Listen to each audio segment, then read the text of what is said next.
তো সেটা থেকে সেখানে ঋতুপর্ণা একটা ভালো কথা বলেছিল যে আমি তো 15 বছর প্রসেনজিতের সঙ্গে কাজ করিনি, তাহলে কেন শ্রীলেখা সেই সময়টা করতে পারলো না বা হোয়াট এভার।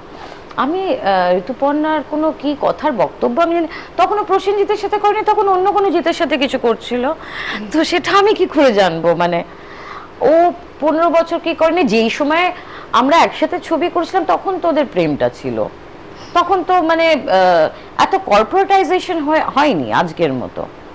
সুতরাং তখন হিরোই use to call the shots, producer হিরোর কাছে আসতো, হিরোই মোটামুটি শুধু হিরোইন নয় মানে এমনি ক্যারেক্টার আর্টিস্টও বলে দিত, এবং তারা এগুলো করতেন। এটা পাওয়ার গেম।